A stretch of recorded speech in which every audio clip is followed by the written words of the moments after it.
All right, ladies and gentlemen, welcome to the Lewis Sports Network. It is your boy Lewis back again with another one.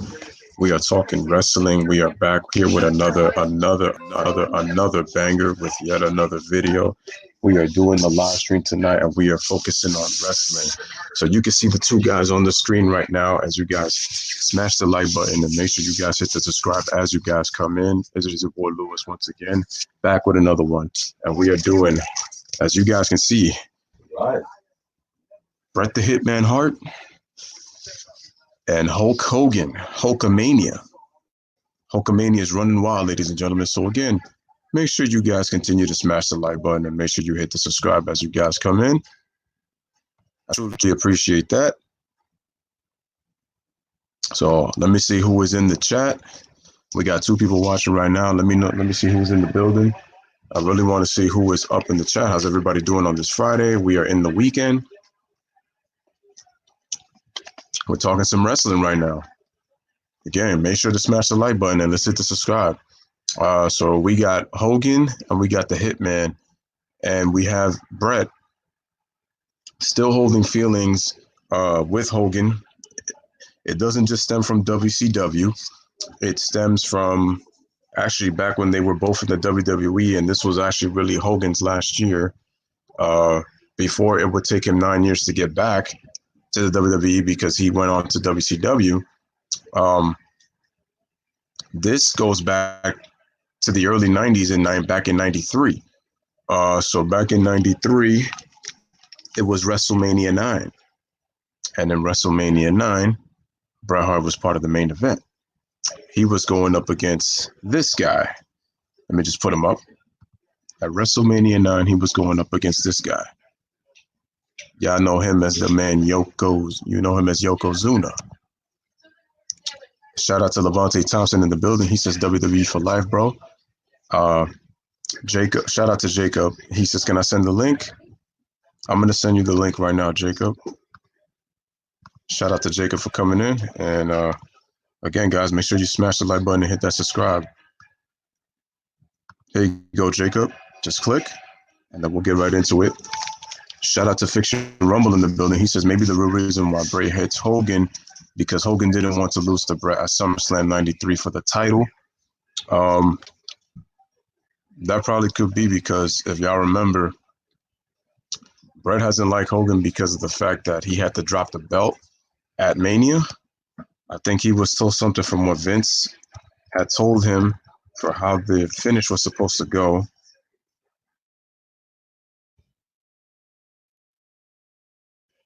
So, guys, continue. Shout out to Levante, who says he's a big WWE fan on my greatness. Yo, shout out to Levante Thompson, man. Like I said, guys, continue to smash the like button. Continue to hit the subscribe button. We're going to get into this, and I want to get, as soon as Jacob comes in here, I want to get his thoughts on, what Bret Hart called him. And I think that's Jacob. I think that's the sound of him. So let Jimmy, give me just a second, Jacob. I'll be right with you. Give me 1 second. We're actually going to talk about probably about 2 or 3 topics. So give me 1 second, Jacob. I'll be in the building with you in a second, man. Here we go. I just wanted to get the article real quick. And so, ladies and gentlemen, welcome in my special guest. I appreciate you coming to the building. It is my man Jacob coming in from Melbourne, Australia. You could catch him on He Knows His Sports channel sometimes when he pops through on the live streams. And let's welcome the special guest, Jacob. Shout out to you, Jacob, man. How are you doing on this Friday evening, man? Thank you, Lewis Sports Network. I'm doing great. I'm live here in Melbourne. It's 11. I think it's 11:30 a.m. from where I'm at now. I'm not quite sure what the time is from where you're at. But yeah, when I saw your topic about Bret Hart and Hulk Hogan, like I've seen this feud before. Like I've been a WWE fan my whole life, man. Like ever since Cool. So yeah, I think I'm very knowledgeable. I can give takes, to your show when it comes to wrestling. But thanks for having me, man. No question, man. You're welcome anytime, man. I'm glad, man. Um, I'm glad to have you on the show. And so for ladies and gentlemen, for those who don't know, I mean, this has actually been stemming from a long time because there's been many different like reports on Bret. I mean, he's never liked Hogan, and he's let it be known for quite a long time. He has said it in numerous interviews that I've watched over the years, and so they just came out with it recently about what he called him. And Bret says he's never been a fan of Hogan, and his history with his hatred for Hogan stems back from '93, and this actually started at WrestleMania when Bret was actually in the main event card against Yokozuna. So Jacob, I wanted to get your thoughts on what pretty much Bret called him, uh, which was a phony piece of you know what. That's what he called Hogan. So what are your thoughts on what Bret Hart had to pretty much say about him? Well, I'm not surprised. Um, During '93, at that time, I think that's way ahead, way before my time. But if you look at Bret Hart, he's what you call, he's a very technical sound wrestler, meaning that Bret appreciates wrestlers that he feels that put in the work and that are what you'll call technical sound wrestlers, like Chris Benoit, Daniel Bryan. Hmm. Um, like he's basically, he loves seeing great technical wrestlers. Um, Bret has never been one of those guys where he's never been one of those guys to where he will basically give up to a wrestler he feels like wasn't a great wrestler. That's just who Bret was. He came from the Hart family, dungeon, where in Canada, they train all these great technically sound wrestlers. Most of the great wrestlers come out of Canada, right? So I can tell that it stems from '93 when Hogan, he didn't want to um basically give the title to Bret because back in those times, it wasn't acceptable, or it wasn't seen as cool for basically a big guy like Hogan to drop the title to a small guy like Bret. You know, Hogan felt comfortable giving it to Yokozuna because Yokozuna was big. So, you know, that's how I think this is all started, and it's not only Hogan that said this about Bret before. You have Ric Flair that's called out Bret Hart. He said that he's not marketable. He can't sell. Um, Kevin Nash, I remember in the interviews, he would say that that Bret Hart basically um he didn't like, because he wanted to be the best at the time. Like, he was more about being a best wrestler than actually gain more money. So he said that in an interview that Bret Hart, I think, turned down, he didn't ask for more money, so thus in return the boys couldn't get more money in the WWE. You know what I'm saying? Like, Hmm. so that's what Kevin Nash said. Um, so yeah, I'm not surprised. Bret Hart is just he's very critical, and he's one of the great wrestlers, and I can understand from his perspective why he feels that how come this guy Hulk Hogan is, how come he's considered one of the greats when he wasn't really, a good wrestler. He only had like what, 2 3 move sets, but Hmm. what Bret should know is that in wrestling, it's not about being the best wrestler. It's all about how you sell. Right. Your larger than life personality, like your Hulk Hogan, Stone Cold Steve Austin, Cena, The Rock. You know, um, I think Brett broke it down in an interview one time. He said, "What makes a good wrestler?" He said, first of all, it's the look, how good their promo skills are, and how much can they work a match. So that's what he said the three great aspects of wrestling is.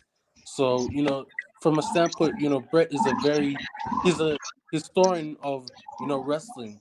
So I can understand why he might have a level of vitriol for Hulk Hogan, but Brett's not the only one.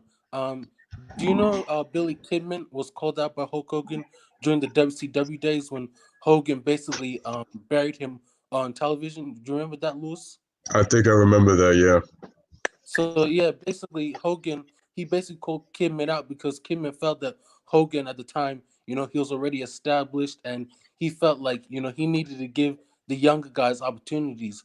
But Hogan said that, you know, why would I give you an opportunity when you cannot sell? So it's not just only Bret that feels this way about Hogan. We all know that Hogan, played politics, in wrestling. Hmm.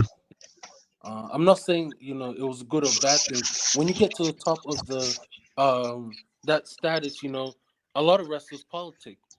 Sometimes it could be the benefit of the company, and it could be to the detriment of the company. So I can see both sides, but um, I think I'll probably I understand why Brett may feel a level of vitriol for Hogan. So that's my take, man. Oh yeah, those are great points, Jacob. And what the way I look at Bret Hart and his viewpoint is, I know obviously you have to make your money and you have to make a living as a superstar, especially when you get into the wrestling business. But Bret actually looked at wrestling as a sport. Um, you mentioned about training in Stu Hart's dungeon. Bret Hart competed in so many different tournaments. He competed in the original Stampede Wrestling, Canadian Stampede Wrestling back in the day. And a lot of great wrestlers have come, even though like I said, a lot of great wrestlers that have come from the dungeon. You mentioned Chris Benoit. I mean, we talk about Chris Jericho. He's another guy who trained in the dungeon also. You're talking about Bret's brother Owen Hart, the late great Owen Hart, who trained as brothers when they were growing up with their dad. And he looks at it as a sport. I mean, obviously you're gonna make money, and let's face it, Bret does have a big ego, but they don't. He's not gonna mention that, but he has a big ego. But Bret really, he didn't even see himself as a wrestler, but it's like he really enjoyed doing what he did, and so that's why he looks at guys who. And the thing is also, Bret is always he doesn't he's always does he's not about a guy who likes big guys that are just about talk, but they can't really do anything in the ring. And so if you look at it, if Bret had Hogan's mic skills, Bret would be on a far even a far higher level, than Hogan. If Hogan could be able to wrestle like Bret, because Bret was a technically sound wrestler, he would be able to do that. So, but and that's the thing with Vince McMahon. It was like um what he was able to do with Hogan was he was able to market him real well. And so because he marketed him, yeah, and like you said, he only has two move sets. He has a scoop slam, or he has a big boot, and then he has the leg drop. He's been doing that for years. But Hogan is one of the biggest master of politics. I mean, another guy who doesn't like him very much. You're talking about you remember Randy Savage, right? Yeah, I remember Randy Savage, but I'm not quite sure. Did they actually have beef? I never heard about it, man. They actually did have beef. They've had beef over the years. And Macho is a guy that Bret admired because Macho was really one of the first few guys that he kind of changed the paradigm in terms of you didn't have to be big and strong to be able to sell as a champion, because Macho Man. For those who don't know, he was very had he was he had excellent mic skills. And you should go watch Randy Savage promos. You would be entertained and you would be so hooked. Um, he won two WWE championships when he was in the WWE. A lot of he's loved by a lot of fans, and the thing is, he can really wrestle. He had a lot of classic matches in his career. There's a match between him and I don't know if you know Ricky the Dragon Steamboat. Yeah, I don't know. yeah, I know Okay, him. so he was in the WWE also, and I think Macho Man was the Intercontinental Champion, and him and Steamboat wrestled at WrestleMania 3 in the Pontiac Silverdome in Detroit. That was when they set that record attendance crowd at the time, and that was when Hogan went against Andre. I believe it was like 93,000, over 93,000 people, and they had Hogan stole the moment because he slammed Andre the Giant. But the match that Steamboat had with Savage that night was one of the greatest matches, like not just in WrestleMania history, but in wrestling history in general. So, um, So yeah, he had beef because there was a lot of politicking going on between him and Savage too. And Hogan was one of those people that felt like Savage was not a guy who looked like who could be a champion because he didn't have the look and he wasn't big. But Savage proved a lot of people wrong. Um, and what was I going to say? And also, even in WCW too, it was the same. It was the same thing. He was able to do that. He was Yeah, able to make something, and so because Savage, uh, he felt that Hogan was trying to, like you mentioned, he was just trying to. He was all about he was all about ego and always played politics behind backstage and wouldn't put guys over, certain people over, and that's the thing with Bret Hogan, because he can tell you he's such a big star. It's a big star because of your mic skills, and that he's fortunate that he was able to get away with that, with the fact that he had mic skills. So it just depends on which way you can kind of sell. But with him, it's just Hogan had the charisma that Bret never had. If Bret had his charisma, we'd be talking Bret in a whole different way.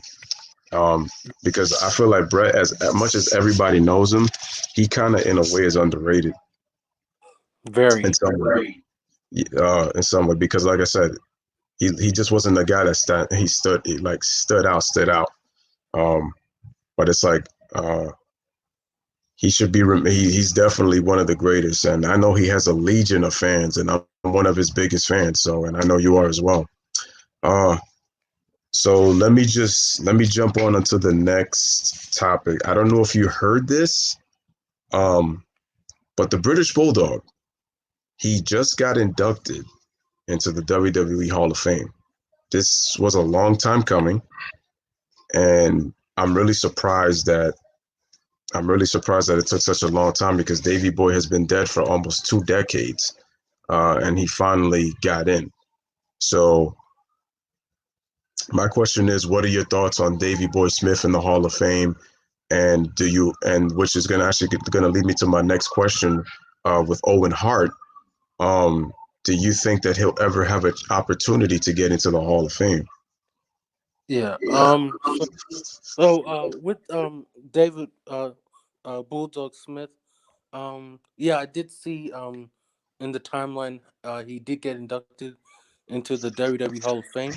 Um, I will say that I'm not, I've seen I remember his match with Bret Hart. I think it was 1992 in England at SummerSlam. Is that correct when they faced off? Yeah, they were. It was in Wembley Stadium. Yeah, yeah. That was like one of the all-time greatest match. Um well, I will say this is that I don't really know too much about him because with me, I was born in the 2000 decade, so I started watching wrestling around 2006. But I've gotten Yeah. back, watched a lot of wrestling. But yeah, I think the WWE, unfortunately, um, if you look at the company, they have done a very just the way they treat the way they treat the wrestlers sometimes is just inhumane with how Vince McMahon is. Um, there was I think there was an interview last year. There was some TV talk show host. I forgot his name. Where he basically explains how WWE has been getting away with not giving benefits to their wrestlers and not giving them health insurance or something. Do you remember that? Hmm. I'm Yeah. not quite.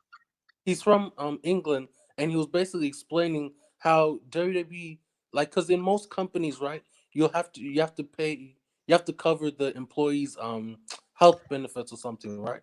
Hmm. So the WWE, they don't have to do that. Their business model is basically an old model that stems from like you know long time ago. So that's what I want to say. I'm not surprised that they do these kind of things. You know, um, you know, I don't know if David Boy Smith had a bad relationship with the WWE, but I just think that Vince McMahon, he's very egotistical, man. Like Oh yeah. this guy, man, like not only is he just egotistical, he in my I know that he's racist. He's just very he's all about himself. Um I think what happened in '97 where Bret had that incident, that Montreal school drop. I think at that point in time Vince was like, F the Hart family. F you guys. I don't think he particularly likes Canadian wrestlers. Um so I think, when that happened, I just think, I think this was something that he basically was like, you know, I'm not quite sure what his relationship was with David Boy Smith, but I just think all I know is that he does not like the Hart family because of what happened in Montreal, and I think David Boy Smith was close with Bret and his family. So I would like for you to explain to me why it took him 20 years after his death to get inducted into the Hall of Fame. You know. This is one of the biggest mysteries that I've never quite have figured out.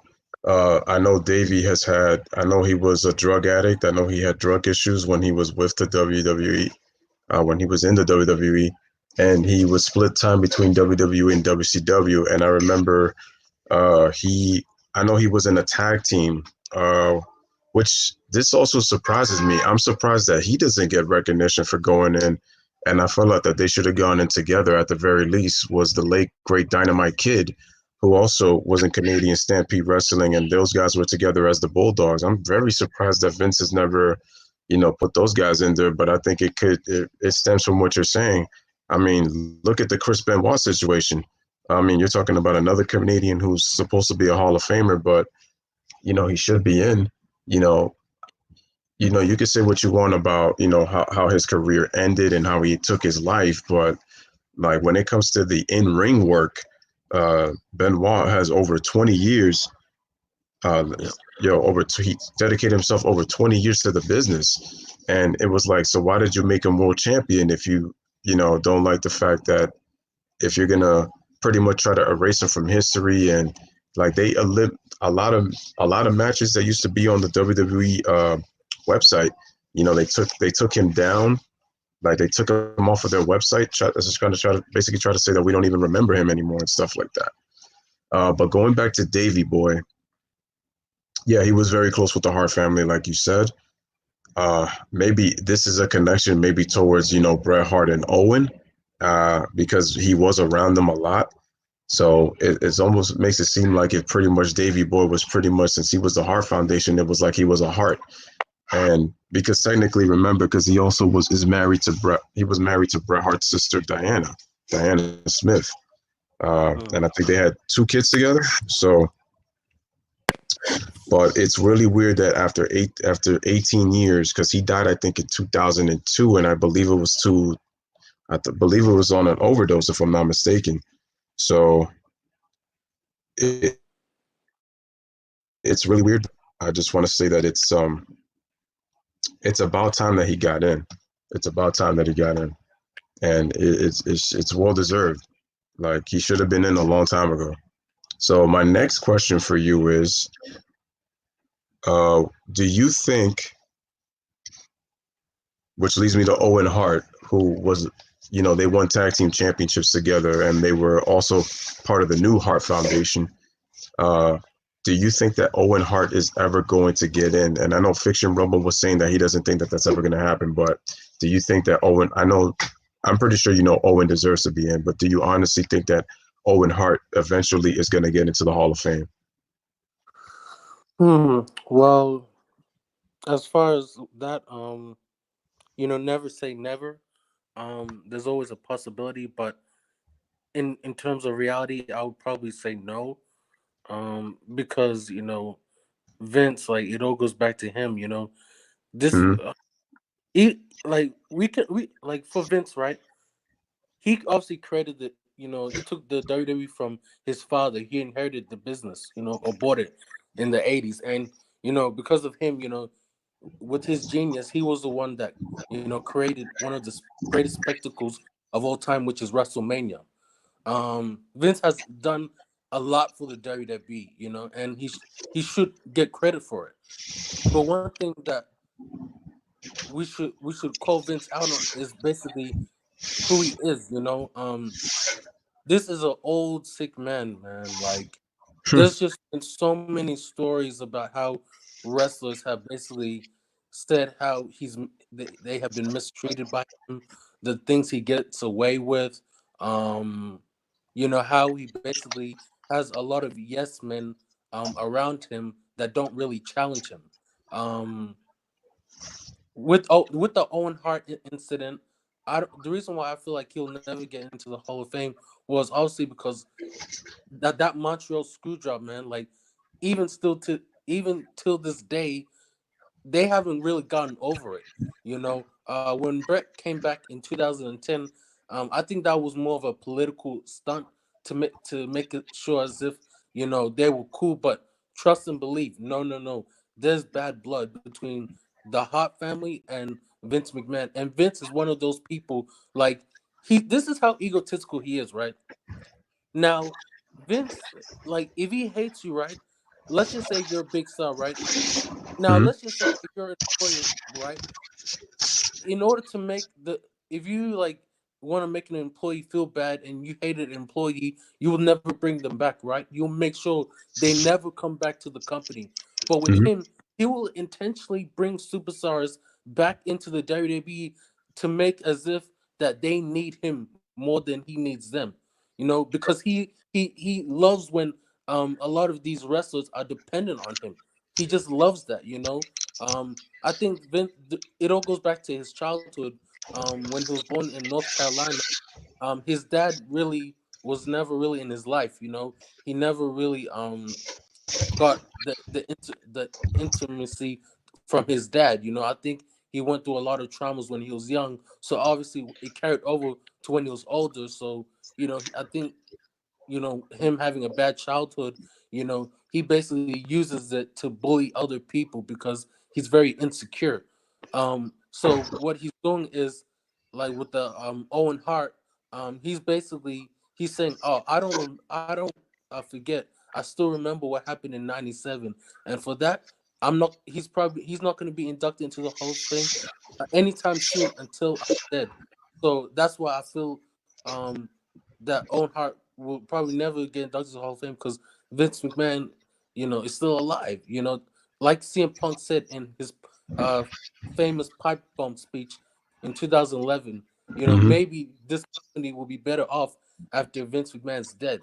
Um, and I don't really, I'm not saying that, I'm not advocating that he died, but like he has a lot of people that do not like him. A lot of wrestlers that have put in the time, the energy, the blood, sweat, tears into this business to make it what it is, and they get no credit for it. Why do you think all these legends come back after years after they're done? Because they weren't medically covered.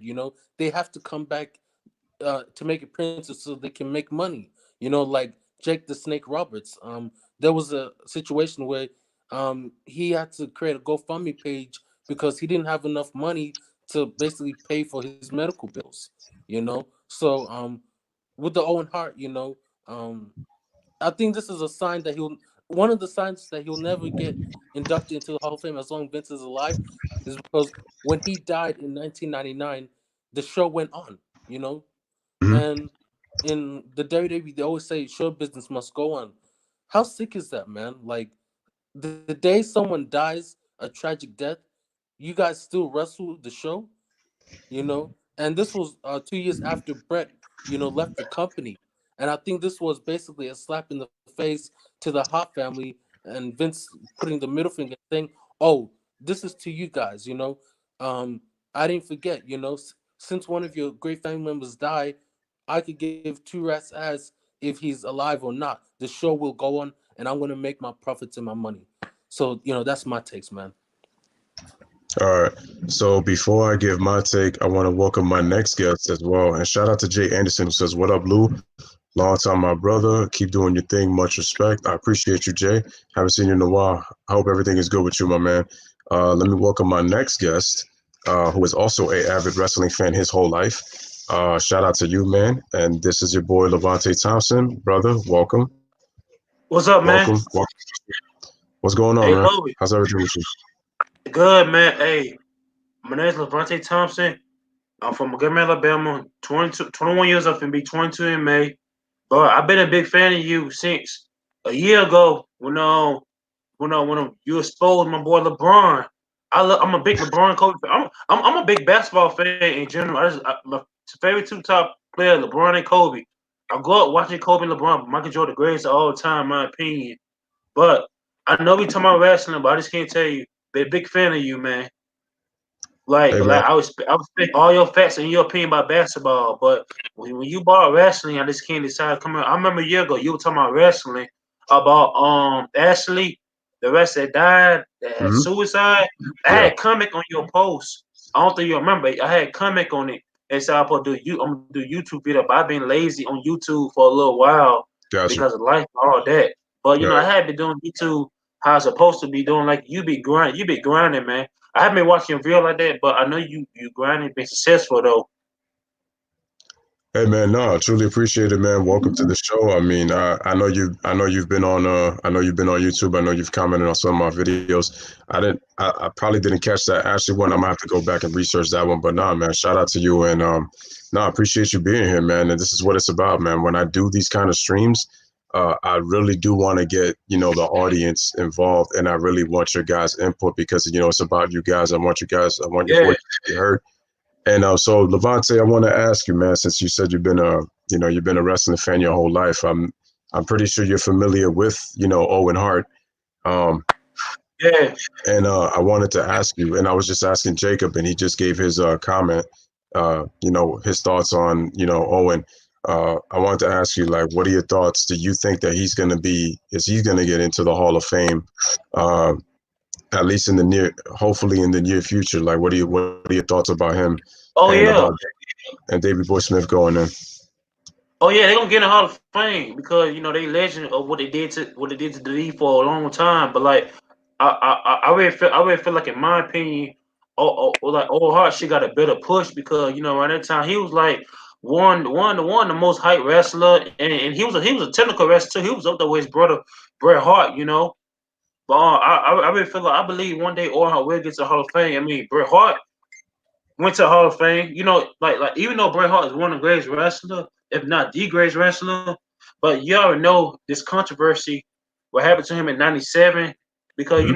I been like I'm gonna get off a little bit off topic, but like I feel like in '96 this Montreal Screwjob. I heard you talk about the Montreal Screwjob, but I really feel like this thing started in WrestleMania in 90 WrestleMania 12. You remember when Shawn Michael Bret Hart faced each other for the day of championship?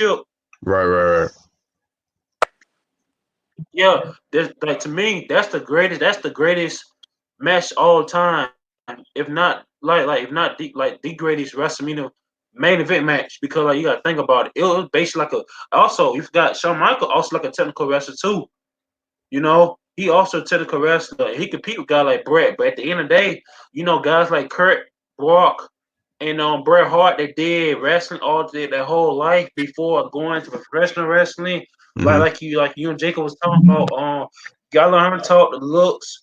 What's y'all love Hulk Hogan, but sometimes he could be too cocky. Like he was too cocky. I heard about that story, but like I never got too deep to it. But looking at it, talking about it, it's like he's like too old rated and stuff like that. I really feel like that's like for instance, I'm the best. I've been the best wrestler in the world for the past 10 years, right? And you come. That's like you win state championship, college champions in general. I'm gonna let you beat me because you're a better technical wrestler than me. You know what I'm saying? At the end of the day, Bret Hart is a better technical wrestler than Hogan. I just say Hogan is like put it like this. I say Hogan is a better 100%. I'm talking like he know how to play babyface and the heel role because we came to WCW like in '93, but Tony Hill in '96, NWA became the most hated wrestler, but as the most liked too, but the most villain in the world. You know what I'm saying? Hogan Hmm. play any role with anybody, but yeah, you like ain't no one losing, but I mean ain't no one losing, ain't no one winning, but you shouldn't be too cocky like that.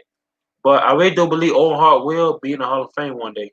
I mean, if Bret Hart go to the Hall of Fame with that controversy thing in '97, yeah, but I feel like really all started in '96 because Bret Hart took some time off. after they lost, I really felt like, in my opinion, he was in a little bit depression mode in that loss, and then like when he came back, like everything wasn't going his way. How the way he want to win the championship, like he lost against Psycho Sid in a day title match twice, and Shawn Michael, man, that's cost his title. But bro, you remember on one night when Bret Hart faced the Undertaker in the steel cage match in '97. Bret Hart went literally unscripted. When I was little, not around the time, but I was looking at up stuff, watching DVD. Which I know that was really unscripted because like Bret Hart was pissed on how the company was going, and he because he wanted to want to win the championship. That's usually I feel like Vince McMahon got like revenge on Bret Hart since you want to embarrass me on TV. I feel like he did it to him in his own home. That's my opinion. Okay. That's when it all started at '96 because he lost against Shawn Michael, his biggest match of his life. Got the press, feud with Stone Cold. You know, All right, man. Shout out, man. That was a lot, man. That was threw some heat in there, man. There was some things that actually you said that actually stood out to me. I'm yeah, gonna answer the Owen Hart thing. I'm gonna answer the Owen Hart thing about the Hall of Fame, and then I'm gonna actually get to your points. Some of yeah, the things that you mentioned because there's a lot to pick at. All right, so um, yeah, getting back to Owen, do I believe he's a Hall of Famer? That's a no-brainer. I mean, when it comes to his career, Owen Hart was definitely one of the greats. Now, the reason he's not getting in, Jacob pretty much touched up on it. If there was an interview when Owen Hart passed away, and he passed away on national TV. I think the pay-per-view was called Over the Edge at that time, and he fell 70 feet in yeah, the air. And there was the harness pretty much kind of gave way, and so he fell so fast, and I believe that his body kind of hit the turnbuckle, um, and so he pretty much died pretty much on his way to the hospital, and yeah, pretty much Vince kind of let the show go on, and in my opinion, I agree, I pretty much agree with Jacob. The show should have been canceled right then and there when that happened. The show just should have not continued at yeah. that point, but they You pretty much did. Hold on, you give want me to know a second. something? Oh, give me Okay. 1 second, but hold on. And so yeah, it was really selfish events. And I remember Bret had an interview when Owen had passed away, and he said, number one, he said if he was still in the company, Owen would have not done that gimmick. And the funny thing was, Vince came to him about the gimmick, and Owen was afraid to do that gimmick because Owen is afraid of heights. I kept telling myself, well, if Owen's afraid of heights, why would he still go with that gimmick? And Vince was trying to pretty much assure him. He's saying that don't worry, you'll be safe, that you'll be on a harness. But obviously that didn't work. There was actually rumors that saying that there was somebody mysteriously cut the rope. He cut the harness as to why he died on that night, and he fell from so far up in the sky.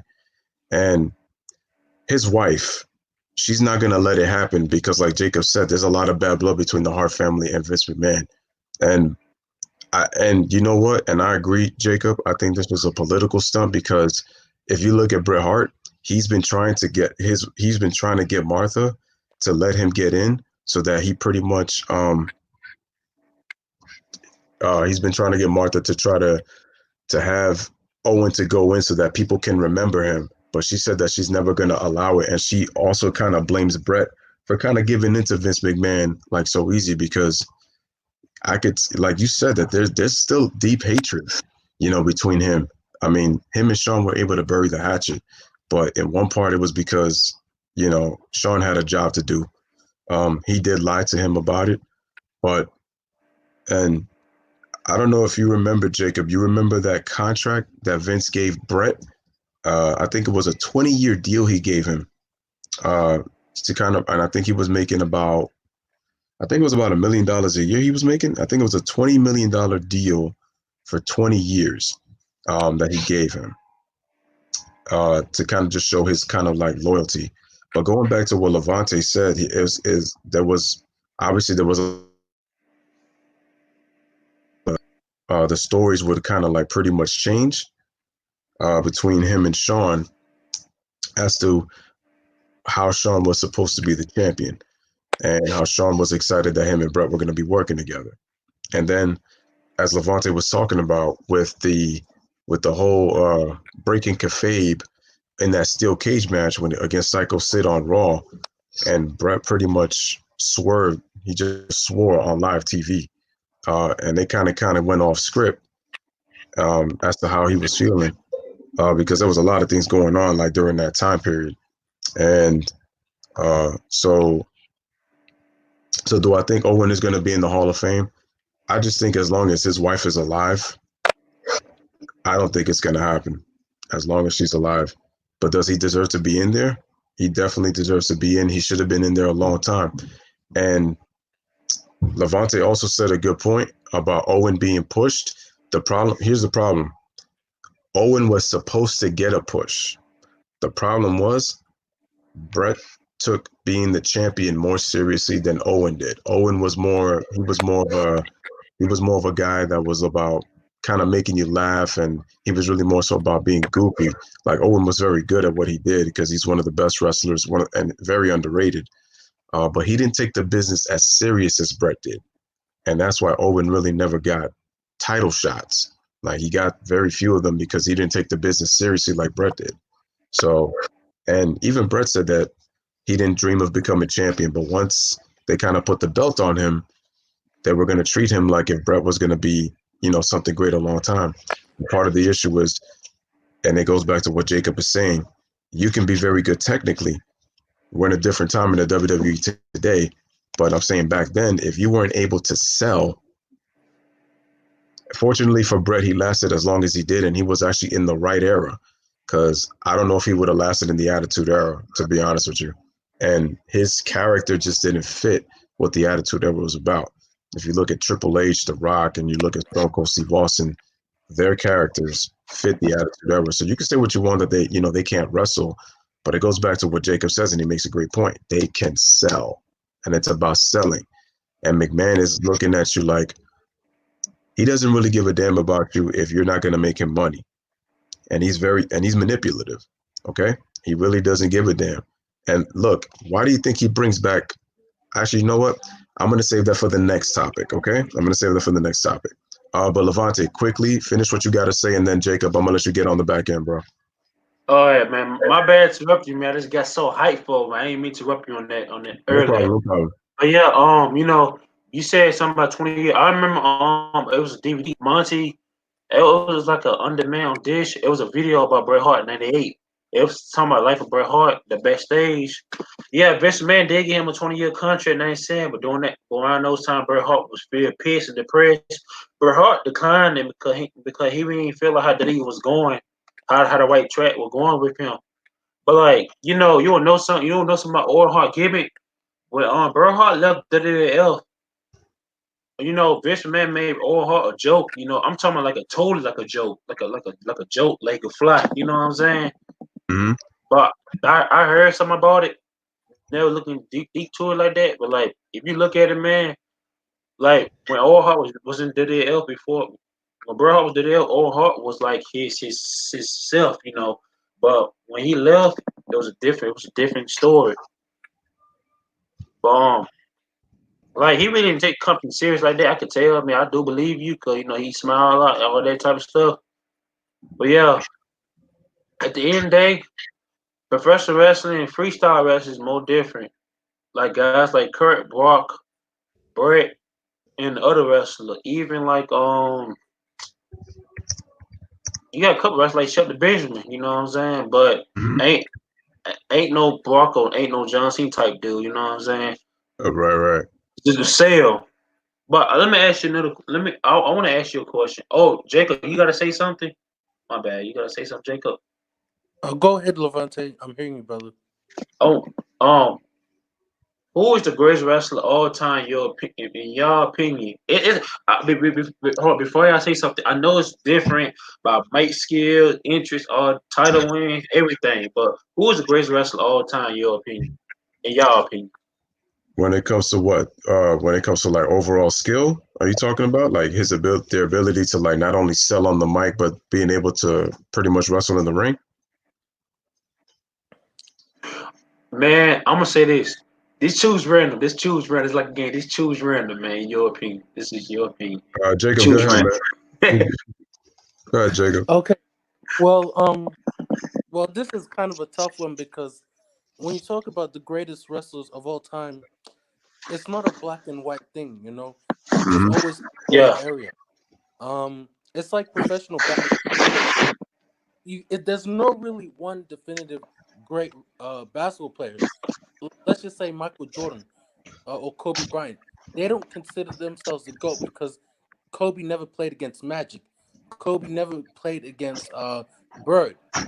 Michael never played against Wilt.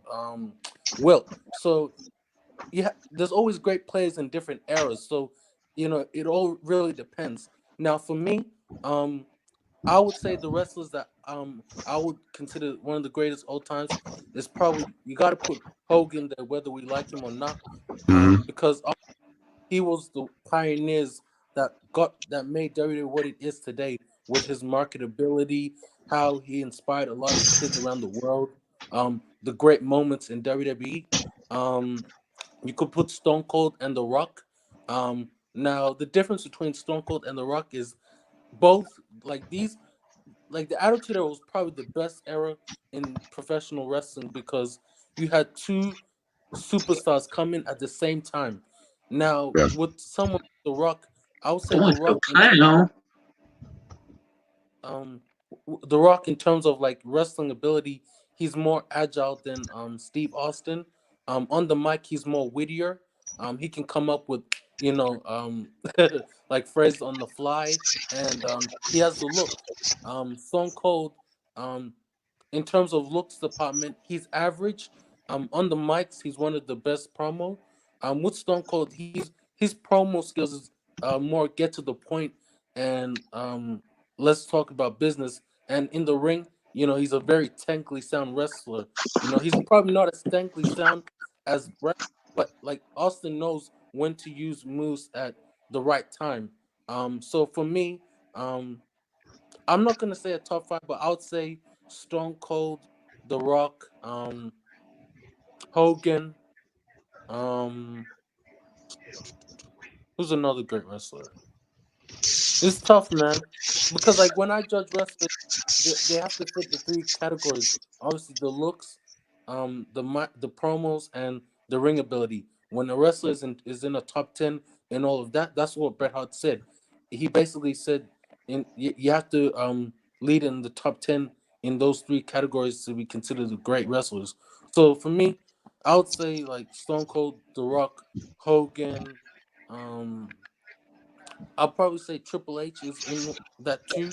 Um, but yeah, there's so many great wrestlers. Like I can go on and on. Like I don't know, man. It's tough, bro. For me, um, this is a subjective argument because it comes down to your personal favorites and what they did for you as a kid growing up. So for me,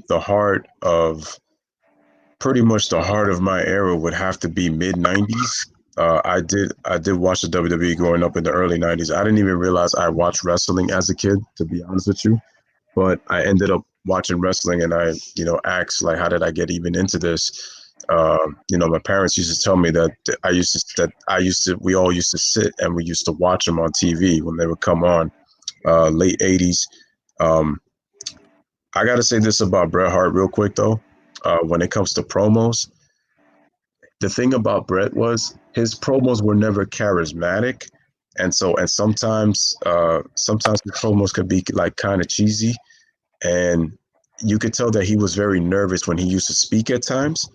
But I would say from like 95 to 97, I thought Bret's promos were actually some of his best work. And I honestly thought, and especially in the 97 when it was the whole Canada versus America thing, I thought Bret was doing great mic work. So his mic skills were like, they were pretty good for that year.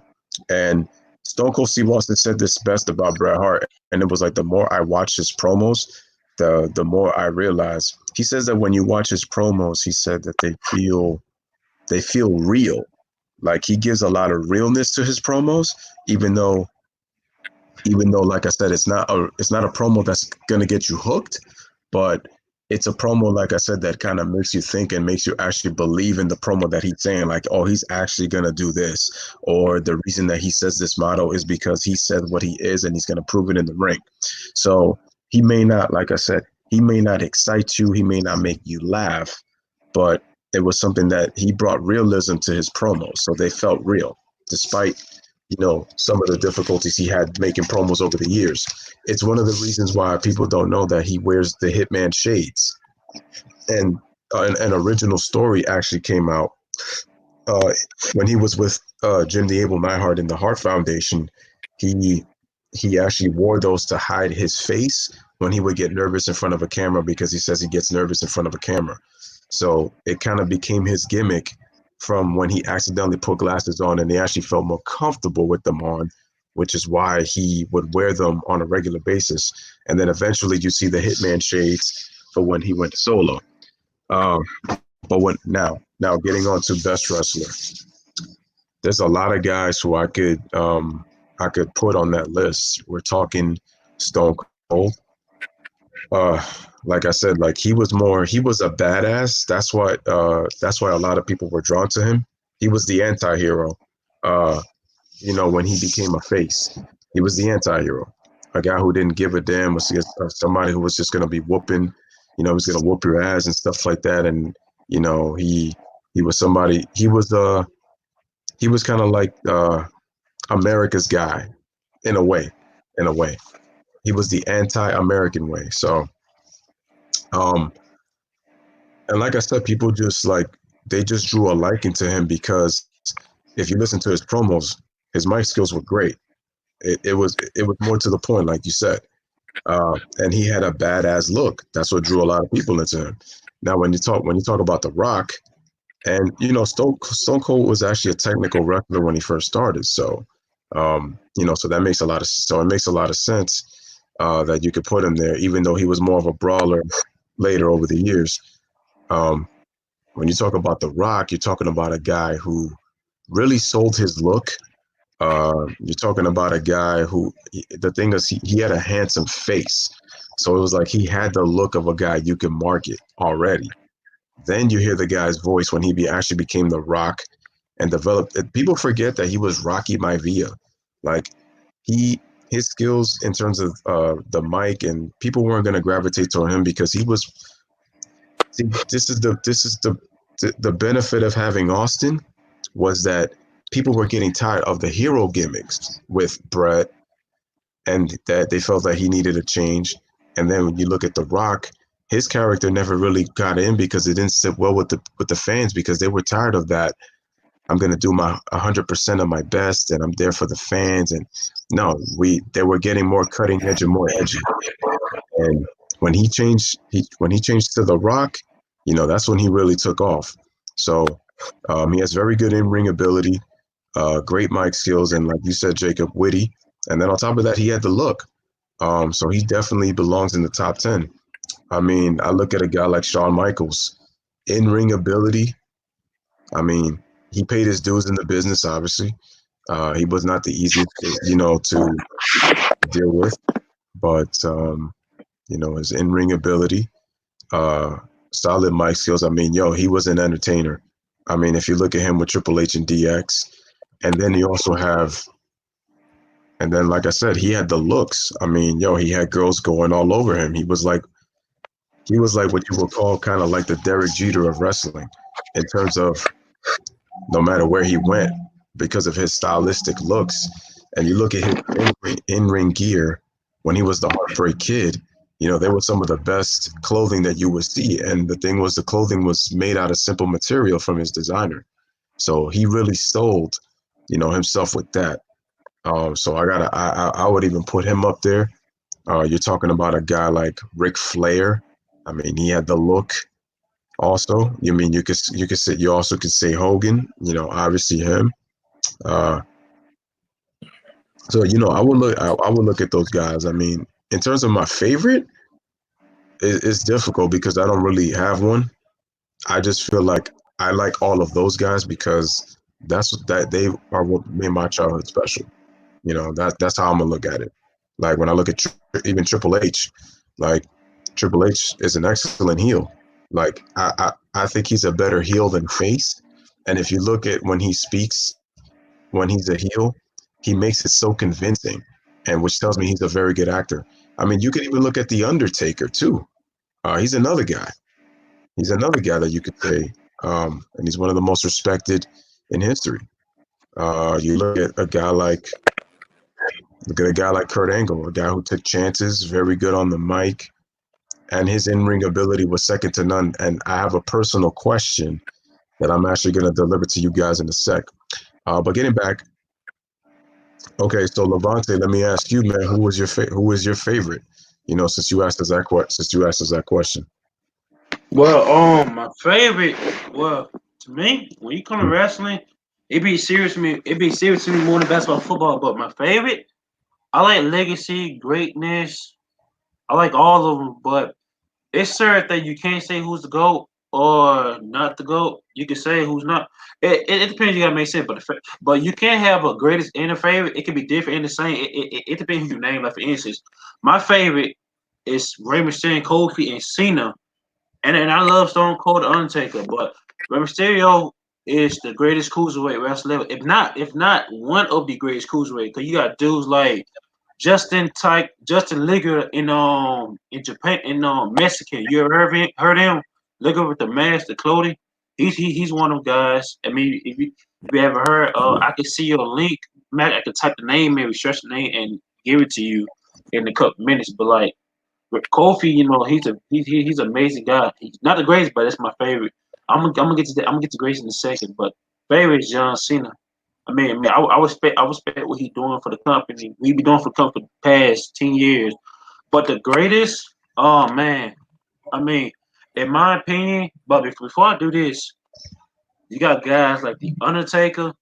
They've been undefeated for 21, undefeated 21 8400 in 14 days. And guess what? I'm gonna tell you the crazy part about Undertaker WrestleMania. They started at 91 on Undertaker's birthday at the age of 26. I mean, I don't gotta go by Stone Cold. The Rock. I mean, we already know The Rock got the better promo skills, and Stone Cold the type of dude just don't give a crap. You know what I'm saying? Mm-hmm. Like wherever you talk about him, he's gonna beat you up. Dwayne Johnson, he got the better promo skills. I could say John Cena, Triple H. Triple H, definitely Triple H is a better heel than face. When you look at Triple H as a heel, man, he don't, man, like you hate him, like he's the most. He's a 5-time most hated wrestler. You ever heard pro wrestler illustrator like when they hand out awards, like who the best wrestler of the year, most hated, popular face, Yeah. popular wrestler of the year. Triple H got the award 5 times. He ought to be go. Don't forget about guys like Ric Flair. Definitely, like for instance, I put Johnson number 2, but at the end of the day, Ric Flair got 16 times. He's a better world champion than anybody. If it's not Ric Flair, it's Bruno Sammartino because he had a WWF type back then with WWF Worldwide Wrestling Federation, 2800 3 days and 63 to 71. Between those two guys, in my opinion, but the greatest of all time, man, that I feel like people should look at is Randy Orton. In my opinion, the only reason why I say Randy I could say any red like Dwayne Johnson or I could say all of them. But like you said, man, like I said, it's too. It's they both got different character, different style, different mic skill, different techniques. Well, like where the people say they have 3 moves, which Bart Lesnar have 3 moves too. But the end, Bart Lesnar could do some damage. He did some damage on Undertaker, man. I was very scared when Undertaker almost died that night in 2014. But yeah, the only reason why I say Randy Orton, man, because like. Yeah, man, because he's a very cocky heel and what he did for a career, especially what he's doing for right now. It wasn't too long ago. Edge came back. Edge them late Randy Orton and Randy Orton this night. Randy Orton and Edge gonna do a radio RKO. I like the way how Randy Orton RKO Edge hit Edge with chair and brought the ruthless aggression era back. And just shot in the head will it bring back old memories like what Randy Orton did, like for instance, when Randy Orton became the youngest world champion, like I said for Chris, like he said for Chris Benoit. Whenever you see something good about Chris Benoit, they don't show because like the death, which I understand why, but They will sometimes show him getting beat by Randy Orton sometimes, but they won't show it all the way. Like Evolution betrayed him, and he took his whole revenge out on his former colleagues like Triple H, Batista, and Ric Flair in this, between '07, '06 to '07, '08, '09. Randy Orton dominated, but like even though Randy Orton wasn't one of the top face like the Wayne Johnson and Stone Cold, but Randy Orton one of the guys that know what he's doing. Very cocky too, very cocky. They have no heart either. You remember that promo he made about Eddie Guerrero, or when Yeah, Remy still won the Royal Rumble? I remember. Like you, Jacob. I watch wrestling a little, but I didn't watch it like that. I was more like a Disney Channel guy, like cartoon guy. But I started watching like when I started getting into it like '08. But Reno said something about Remy still in the storyline.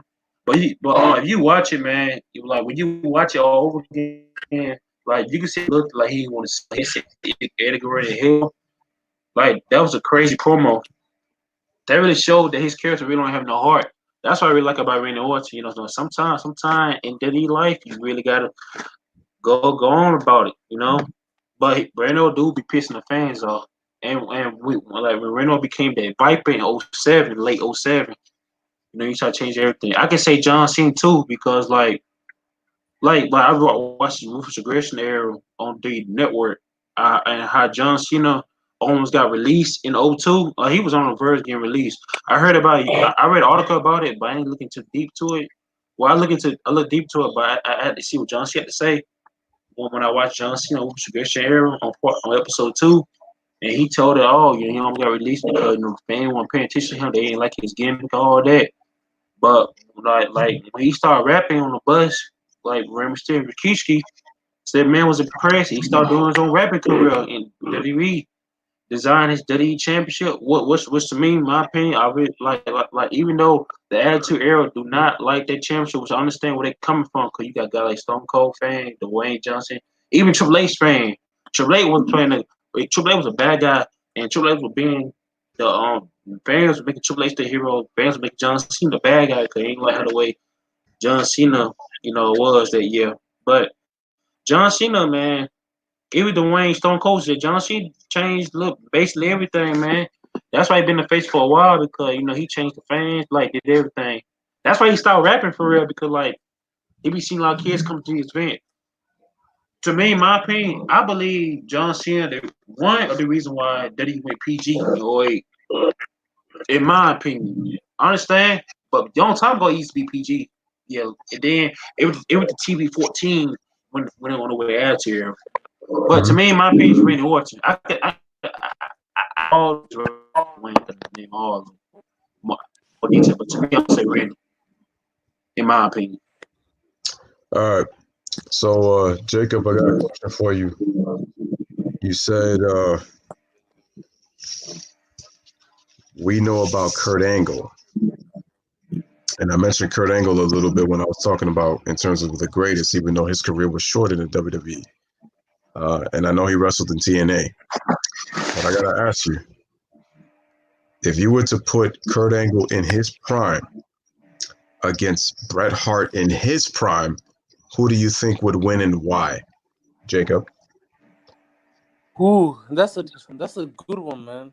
You put me on the spot right there, man. Mm-hmm. Um, Out of all the wrestlers, because you have to look at right, there's a difference between amateur wrestling and uh, professional wrestling or sports entertainment, right? Yeah. Now, as far as we've never seen a guy like Kurt Angle in the WWE who was an Olympic gold medalist, man. So that alone, like he didn't even need to work on other like aspect of his promo. That gold medal alone sold him, when he won the Olympics, because only few people in the world can win a gold medal for their country, right? That's Um, right. Kurt Angle, as far as amateur wise, I don't think that there's anybody in professional wrestling that even comes close to what he did. Um, you have a lot of wrestlers who weren't amateurs wrestlers, but they made like when they wrestled, it looked as if they had uh, been wrestling their whole lives. Bret is one of them. even though Bret was not real, I'm not quite sure if he was an amateur wrestler. Was he? You said that when he was younger, he would compete in championship, like He would. he would compete. I'm sorry, I didn't mean to cut you off, Jacob. I was just gonna say that try to answer your question. He used to compete in tournaments when he was in school, growing up, and Yeah. I think he competed in the Olympics when he was 19, and then I also know that he was in his father's promotion of Canadian Stampede Wrestling. This was right, and he was there, I believe, for 7 years before he went into the WWE. Good. Okay. Um. So for me, in terms of like mat wrestling, it's obviously Kurt Angle. There's different aspects or variations of who's better than the other in each situation. Now, as far as like a flat out wrestling match, um, going head to toe, I'll put Kurt Angle over Bret Hart any day. But as far as being technically sound and basically what I'll say, using the art of war, serving your Bret, because Bret would probably he's more technical, so he would probably go full throttle straight. He's gonna preserve his energy. He's gonna take his time. Kurt Angle just burst for the kill. He's very great mat wrestler. With his suplexes, submissions. So it all depends. Like if it's like a short to medium wrestling match, I'll give the nod to Kurt Angle. But the thing with Kurt Angle is, he tends to like in his matches, he tends to do a lot of high risk maneuvers, Hmm. which um, in return, it kind of messed up his career and shortened his career because, he would do these ridiculous moves and, he would put his body through a lot of torment. This man won an Olympic gold medal with a broken freaking neck. So you know, is not, his body's not built to endure a long wrestling match as if like a Bret Hart who's more crafty, who knows when to pick his spots. So it all depends on which time frame you're looking at it. Um, so if you're looking from let's just say a 12 to a 15-minute match, yeah, Kurt Angle.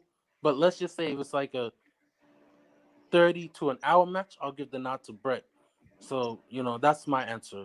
I hope that answer best I can. That was pretty good. I'm gonna give my take on the match between Kurt and Brett and who would win in their prime, and I'm actually gonna put time period involved too. I'll look at it this way. Uh, Obviously, Kurt is a mat wrestler. If you look at his background, uh, and I agree with you in terms of like what he did for his country, representing the Olympic Games. Is that's something that we've never seen before. And to this day, he's still the only Olympic gold medalist in the history of the WWE. There hasn't been anybody like him. Uh, the fact that he was able to accomplish so many things in less than a year when he first stepped into the business is also pretty remarkable because it took Brett it took him a long time to kind of pretty much get established and become somebody that people could actually recognize because he started out as a tag team. Kurt Angle started as a single superstar. So Brett didn't really get that recognition until he broke away from the Anvil when they were part of the Hart Foundation with Jimmy Hart. And it's true, and that was the factor that I was going to talk about. I was going to say Kurt Angle is somebody who he took more, even though he had wonderful technical ability. He's somebody who took more chances, with aerial maneuvers. I mean, with his moonsault, I remember that moonsault that he attempted at the top of the cage one time in a match against Chris Benoit. That damn near almost took him out of the business for a good while because he really hurt himself in that move. Then you also have the time that I'm trying to think. Uh, Let me see. No, there was that, and then there was something else. Like the moonsault. Hey, my bad interrupting you. I'm so sorry. I don't want to say one thing. You said that WrestleMania 19, Brock Lesnar almost ended current career when Brock Lesnar did that move, broke his neck. Brock Lesnar almost ended current career because he L5 him, current broke his neck. Was out for a couple months. Oh no, yeah, no, that I know. I'm talking about the times that Kurt would go when he would go in the air because Kurt Angle sometimes would get. Yeah. I know you talking about. So yeah, I was talking about that. But yeah, no, Brock did. Actually, that's a good point that you mentioned, Levante, because actually Brock Lesnar actually shortened his career with, and Kurt Angle did mention this when I think this was when Brock Lesnar came back to the WWE. This was around 2016, 2017, I believe. Kurt told him. 2012? No, I'm saying when Kurt came back to the Oh, WWE. okay. Yeah. Okay. Uh, okay, and when he came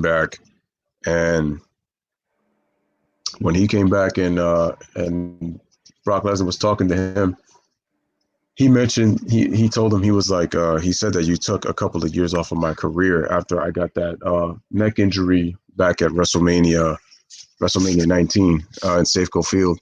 The crazy part was about Kurt Angle was he took a lot of painkillers in his career, which was stemming from what Jacob was saying. He took more chances for a guy who was a technically sound wrestler. And he could put on a hell of a match too, which is, it's crazy that if Kurt was able to pace himself, uh, combine his athleticism, be using his spots, and then you have to go with Bret Hart, which I agree on because he was crafty. The only reason I give it to Kurt Angle, I would only give it to Kurt Angle if the match was shorter. But I think Bret is really very durable, and people don't understand how good his cardiovascular conditioning is. I mean, this guy. I remember Levante had mentioned about the Iron Man match with Shawn Michaels at WrestleMania 12. He went 60 minutes. He went toe to toe 60 minutes with a guy that was known for his aerial moves. And Shawn did change the strategy and was more technical in the match. But he did take chances in that match. But Bret proved to me that not only is he tough, but he's very good when it comes to cardiovascular conditioning. So I agree with Jacob. I think the longer the match goes, I think the better it favors Bret Hart. So I think that a shorter match would benefit Kurt Angle, and then you have to consider the ankle lock too, which is Kurt's finishing maneuver. I mean, I think if he only had the angle slam, I think Bret would be favored. I think in both styles of matches, but in the end, I think it's if the match is shorter, I give it to Kurt. But if the match goes longer, I give it to Bret because, like you said, Jacob, he knows how to pick his spots. Uh, Bret has the ability to get a second wind. That's what makes him very tough. And also, Bret can take a lot of punishment too. So that's what makes him very tough. He's able to take punishment and then he could dish it right back. Uh, and the thing is, he always waits for you to make a mistake. So he's like very technically smart. So he waits for you to make a mistake, and then Bret was very good at utilizing the sharpshooter anytime a mistake was made. So and he always would take advantage of it. So that's what makes Bret's in-ring IQ that good. And I have to give Bret a lot of kudos though. He's got a lot of guys over in the business too. Made them look better, than they actually did. So, I gotta give him credit. Bret was a psychologist. So he was really a thinking man's wrestler. And that I gotta give him credit for. Kurt Angle was amazing. He's one of my all-time favorites. But if I had to choose between both of them, I would actually go with the Hitman. The only way I favor Kurt Angle is if the match is short. But if the match Also, can I just intervene for a minute? Go ahead. Oh yeah, and also, you know how you brought up how Bret put guys over? Yeah. You also have to understand during that time period, when it was Triple H, Nash, Scott Hall, HBK, the Click. Mm-hmm. That's right. Bret would basically, in the interview, he said that that these guys were playing politics. If you know anything about Kevin Nash and all those guys, they just strictly do it for money, Yeah. and that was the reasons why Bret never really liked those type of guys. I think the Click They even said one time they asked Bret if he could join the group, and Bret was like, "Nah, man. It's not fair to the guys. It's not fair to this business to play politics and not give it to the guy who actually puts in the work." So Bret always looked out for guys that were in the mid lower card level that didn't have a voice backstage, and he would basically help them and put them over. The Rock even credits Bret Hart in helping his wrestling career. So that's one thing I wanted to say about that. No, yeah, no Yeah, I problem, got man. one thing. No, no, go ahead, I also Levante. got one thing. I also got one thing to say about Kurt Angle. He also put guys over him. At the end of the day, Kurt Angle's a better wrestler than the guys want to say like Rey Mysterio, John Cena.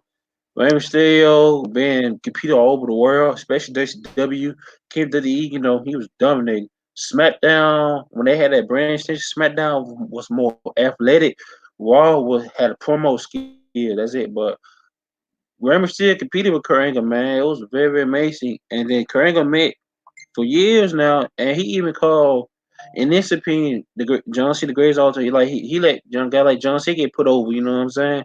He said at one point in time, like when John Cena would cut these rap battle skill, like he'll let you take my little bit more TV time for me. You know what I'm saying? And especially when Kurt would be out for a little while. Even though John Cena won that big main event guy, but he was an upcomer, because fans started liking his gimmick. Because, like I said in '02, when he started having that ruthless aggression gimmick, it didn't work out for him because people didn't like it. It was boring and lame, which I do agree.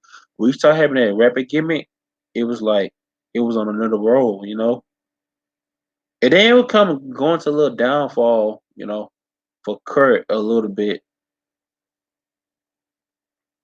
That's all I got to say, though. He put guys over him just a couple times.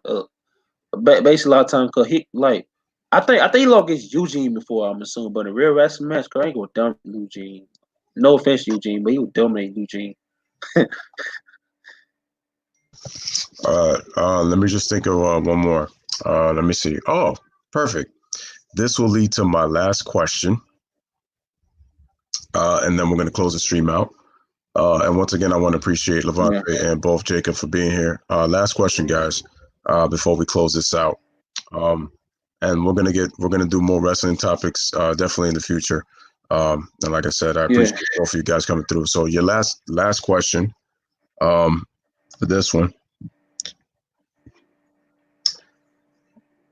WrestleMania, and I want to focus on Drew McIntyre. So we're talking right now.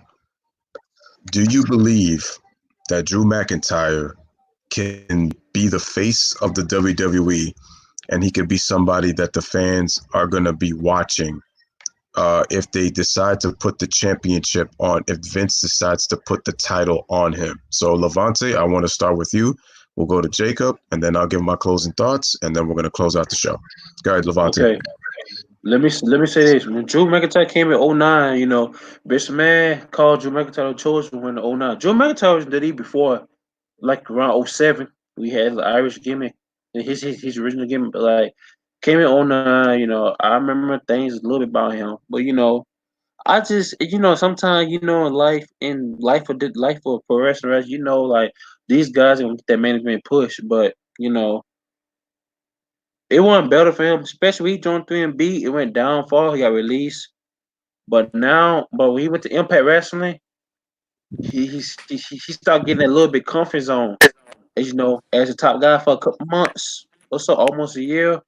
When he came back to WWE and with the NXT, I said one day this man gonna win the world title. But matter of fact, this facts. I mean, he gotta win at this point. Brock Lesnar been dominating for years to come. Even though we could criticize about him not coming to work late, but at the end of the day, it's Brock Lesnar. He can slam you. He can end your career. He can literally kill you if you want to. According to Matt Hardy, when he said this on Ruthless Aggression era, Ruthless Aggression documentary about Brock Lesnar, he can literally kill you. Because Brock Lesnar came, man, as a top face that like he's one of the most strongest guys of all time, in my opinion. Whatever, no, he is the strong guy, if not the strongest.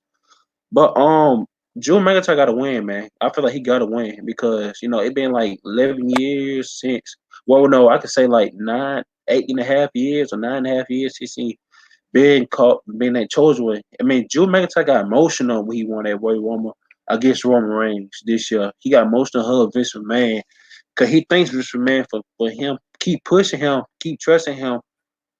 But yeah, this is the year, man. I feel like this is the year for Drew McIntyre to get this push. But the fans wise, I think the fans gonna be all right with him. But the face, I don't know. I really don't know about the face because they already got Roman.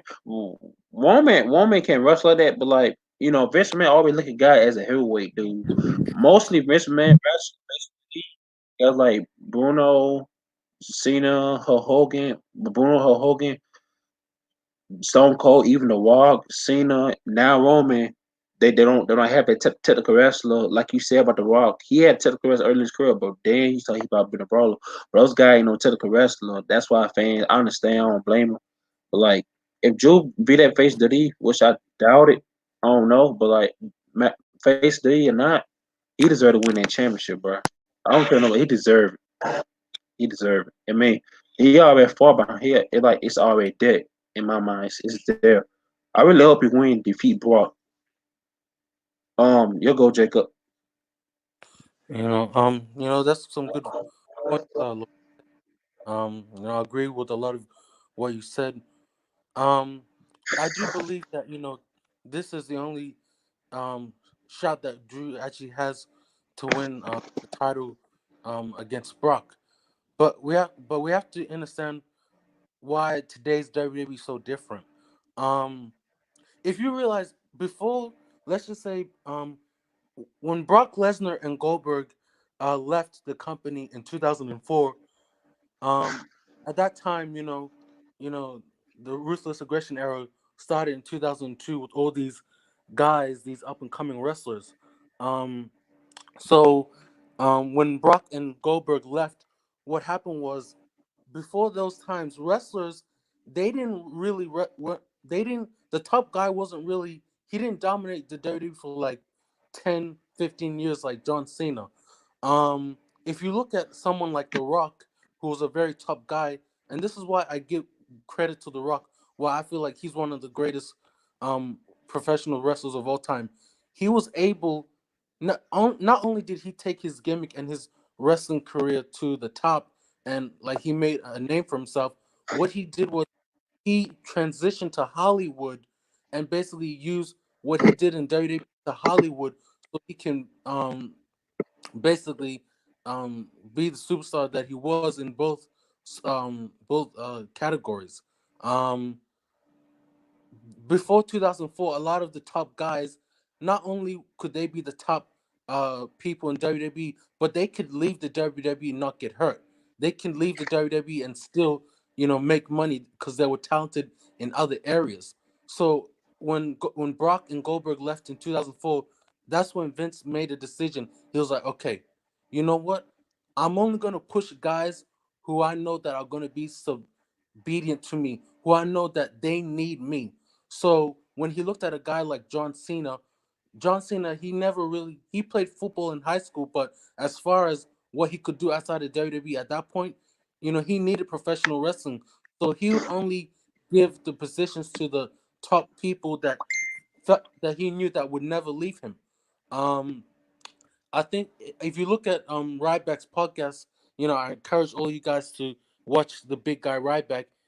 Ryback Mm. basically explains a lot of guys don't get pushed is because of that. Vince doesn't want them to leave and make a name for themselves and not ever need the WWE. That's the goal that every professional wrestler should do once they get to the main event spot. You get to the main event spot and then you use that to transition in other areas so you don't need WWE no more. Because when you're a superstar and you need the WWE, oh, Vince will play with you. That's when he's got you. So that's the thing with Drew McIntyre. Unfortunately, in today's WWE, I don't really watch it no more because the product is just so awful, man. Like it's so watered down, and it's not the talent's fault. Vince doesn't. He purposely does not want these guys to get a push and basically make a name for themselves because he wants to control the environment. He wants it to basically. control these superstars, so they don't really make it to the top to where they don't have to listen to him. So with Drew McIntyre, he does deserve to win the title, but for me, I don't think that it's gonna last. I don't think that he's gonna be as far as longevity wise, he's gonna draw the interest of the general public because like what Levante said, when he got released in 2014 when he was in the 3-man band, I think that really made his stock drop, but he redeemed himself. So if he wins it, he has to win it. He has to win it. But as far as will he ever be that guy that will draw? Will he ever be that guy that will ever draw people in and sell? I don't know. But Vince has purposely done this to all these superstars to a point where he purposely makes them lose matches so they don't ever reach that peak to where they don't ever need the WWE. Look what they did with Kofi Kingston, you know, when he lost to Brock in 4 or 5 seconds. I Yeah. mean, why would like that's some tough shit, bro. Like Kofi has worked for the WWE for 10 years, man. And when he won that title from Daniel Bryan last year at WrestleMania 35, everyone was chanting Kofi, Kofi. But Vince took that away from him because he does not want Kofi to ever get big and ever not ever need the WWE. So that's why I feel like Drew has to win, and it all matters if you're in that inner circle. Seth Rollins, Roman Reigns, Brock, all these guys are in the inner circle. But I hope Drew wins, and hopefully he can be in that inner circle and influence other wrestlers to step up their game and basically make them superstars. So that's what I feel like.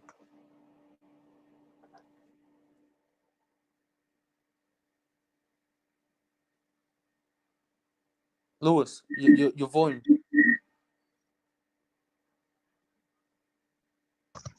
My apologies. Forgot I was on mute.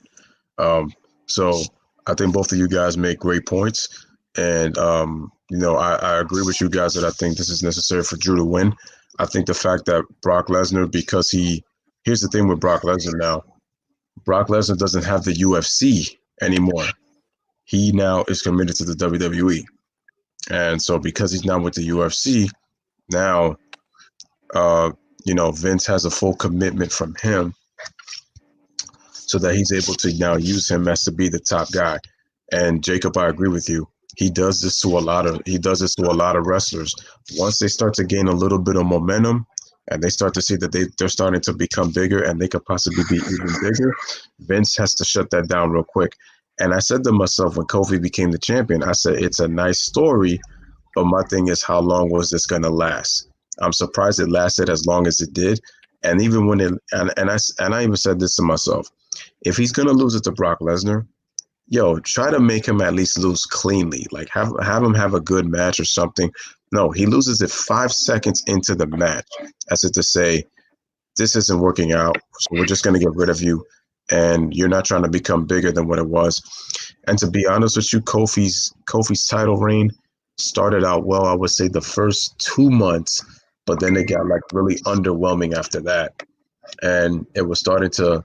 I mean, they still love the New Day gimmick, but with him as the WWE champion, it made him look gimmicky and kind of like a fool. It was kind of like he wasn't really taken serious as a champion. And that was my issue with Kofi being champion, was I felt like people weren't going to take him seriously because of he's meant to entertain. So for him to be an entertaining champion, but more so on the goofy side, that's why I just found it I felt like it was kind of disrespect. Now for McIntyre, I gotta say, his first run was not good. This run has been actually it's been pretty well. The way that they build them up has actually been pretty good. And you could tell that Brock he likes Drew McIntyre, especially with the fact that he's let him look as good as he has. But it goes back to what Jacob says. This is a very watered down WWE. And also, they just have a very poor creative team too. Because if you look at the Attitude Era, they had some of the best writers at that time period, which is what made it so special. They knew how to make proper build-ups for superstars. They knew how to put proper storylines, and a lot of times the matches were able to pretty much add to the storyline and the build up for the matches. When you include the promos, right? So So with Drew, I think he has to win. It would be a nice way to get Brock to take some time off because I'm really tired. I'm not even happy of the fact that Goldberg is back. This is a guy who can't hang with today's wrestlers. He's already over 50 years old, and he's been a two-move person since he's come back. I mean, I know people criticize him in WCW for doing a couple moves, but I said at least he did a lot more than what he's doing now. And they just put the belt on him. Look what they did to Bray. Look what Vince did to Bray Wyatt with his Fiend gimmick. You know, it was like Vince just does not know how to properly use Bray Wyatt. He ruined two good characters when he was with the Wyatt family and when he's become the Fiend. And it's kind of like it's when the Fiend is not a champion is when because the thing is Bray Wyatt has a lot. He has a lot of potential, and the potential storylines that they could have put him in could have really give him a push and really have his character stand out. But Vince has ruined Bray Wyatt, in my opinion. He's ruined Bray Wyatt, and the thing is also he brings a lot of these guys like these past legends and things like that to kind of suppress the new talent from becoming bigger than from becoming bigger. Because that's, like Jacob said, that's what he's afraid of. He doesn't want these guys to become bigger than the WWE because if they do, then they're not going to have any use for the WWE. And then Vince is putting the mentality of these guys that you need me more than I need you. So that's how he treats it. So that's how he treats these guys. So with McIntyre, I think it would be a great story. I mean, I like his look. His mic skills, I would say, are solid. They're not. I don't think they are the best, but I think that they're solid. And I think time will tell on how the fans perceive him in the coming months if they're going to put the title on Drew. I really hope that he's able to sell and have them believe that the fans could really take a serious look at him and say that he could really be a champion. But I think when it comes to him, I just think that the WWE is in such a bad place because, like I said, they don't have a very good writing team. So the way that they book these storylines are just horrible. They make the wrestlers look worse than what they should be. And with Drew, the belt would look good, but will the fans accept him? And I don't think him being as a face is going to help neither. I don't think his title reign is going to last long. And if it does last, I'm thinking, and the thing is, this is a reoccurring thing all the time, though. And I'm gonna end it with this point. A lot of times, I've seen this movie before. A wrestler gets a championship, and let's say that he gets it at WrestleMania. It becomes the feel-good story. They become the guy, and then what happens is that there's another guy that comes in. The title reign, the longer the months go, the more people start to get tired because they don't think that this guy does enough for me to say that he's champion. See, the thing with Daniel Bryan is different. He's not good on the mic, but he has charisma. So that's why that this whole yes movement, and it is watered down, obviously, but that's why it's still working for the fan base because that yes gimmick is going. The New Day gimmick is good, but it's not to be taken serious when it comes to being a world champion. And so with Vince, and the thing is also there's racism in politics. I mean, did you guys? I know you guys remember Shelton Benjamin. Yeah. A guy who seriously could have been pushed, but let's face it, race. Part of it had to do with race, and then also because Shelton was one of the best purest wrestlers. I think that the WWE and he pretty much got buried and he never became anything. but it was also because he was really not good on the mic and he wasn't pretty much really able to sell. And a lot of people have said, well, he could have been world champion. And I said, it's true. But the thing is, how long would it last? Because Vince has done this to guys before. And Jacobs even mentioned it with Ryback. It's the same thing. He doesn't want these guys becoming bigger because he feels like he'll pretty much lose out.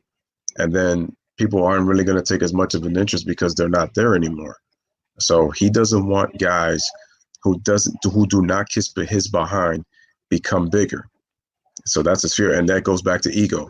Vince is all about having an ego, and he wants all the money and all the power. That's Vince McMahon. Yep. So with Drew, I hope that he wins. I hope the match is good, because that's another problem that I have with Brock Lesnar and Goldberg. These guys pretty much these are part-time champions that are making a lot of money, but their matches are short because all they do is pretty much the same thing. And Brock Lesnar used to be able to do multiple things, but he hasn't faced a wrestler that can actually push him to actually wrestle in a match. And it's poor, and it's just poor booking. And that's what doesn't make, and that's why, and not only we're in a different time, but that's what makes it not watchable. So, that's all I say. All right, so ladies and gentlemen, we have come to a close on the stream. I think this was a very productive and a very informative stream. We started with Hogan and Bret, and we extended it to, a couple of more topics. So I want to thank both Jacob and Levante Thompson, and we're going to close out the show. Levante, I want you to close us out, and then Jacob, you get on in the back end, and then I'll close us out, and I'll close us out right here. Go ahead. All right. Y'all be safe. All right, Jacob, man, any last words before I close out the stream? Yeah, man. Louis Sports Network, I want to thank you, man, for, inviting me to the live stream. I want to thank, I look at your channel and there's like very great content, on basketball, wrestling, just sports in general, because when I first got to know you when I saw you do live streams with He Knows. And, He Knows is a real one, like that guy, man, like he basically exemplifies using the art of war and the 48 laws of power like you do, So when I saw you and your content, I was like, this is another person like He Knows, two Yodas, I could learn from. And and I saw, how you commented on the videos when I was giving my takes on basketball, and you basically said that I was dropping gems, and I really appreciated that. Means a lot coming from you, with your basketball mind, and you and He Knows His Sport being basketball encyclopedia. So to hear you give me say that I was dropping gems, that really I took that to heart, So I want to thank everybody for watching the stream today. I'm a very long time WWE fan. I've been watching it ever since I was 5. I've always loved the product, but now I haven't really watched wrestling in like I'll probably say like almost like 4 years. I've watched it from time to time, but just the product is so awful, man. Like it's not what it once was, and you don't have bigger than life superstars that can captivate your imagination. So I just had to come on here, and when I saw you were a long time wrestling fan, I was like, damn, I could talk to this guy about wrestling. So that's what I do. So I want to thank everyone today for joining the chat. I want to thank Levante for giving his takes, and I want to thank LSN Louis Sport Network for giving his take. All right, man. So, ladies and gentlemen, that was Jacob with his kind words, and shout out to Levante Thompson who left right after, and he gave his his take on the wrestling topics. And so, this is what we're gonna do. We're gonna obviously continue to do more wrestling topics. And Jacob, I'm actually also gonna do, about the basketball. So, anytime that you want to hop on, and we talk basketball, we definitely can do that as well. Just like how He Knows does it, because I do live streams of not only when I broadcast games, because I broadcast games, but I also do the same thing that He Knows does with basketball talk. So anytime you want to come through, you just let me know, and I'll always be able to drop the link. And again, shout out to Levante Thompson. And I also want to say that, Jacob, if you know anybody who is who watches YouTube, who is a fan of basketball or wrestling, let them know about the channel. Same thing with you, Levante Thompson. And I'm telling everybody right here on the Louis Sports Network, to the people out there, make sure y'all continue to hit the like button. Make sure you guys continue. Make sure section below. Make sure you guys catch the replay, and make sure you guys share the content as always. So I like to do a motto here that I always usually do when I end my videos. So from Levante to Jacob to the subs, and from right here, from yours personal, truly, Louis, right here on the Louis Network, we go by these 3 models, and right here we ponder with our chest 3 times, and we say 1, 2, 3, live, laugh, love. Thank you guys for coming through the stream. Appreciate everybody coming through. Jacob, have a wonderful night. Levante, to all my subs, have a wonderful night. Make sure to like and hit that subscribe, share, and comment down below. And take care, everybody. Have a wonderful one, and we'll be back on the next one. Take care, Jacob. You take care. Take care. All right, man. Peace. Appreciate you coming through. Peace.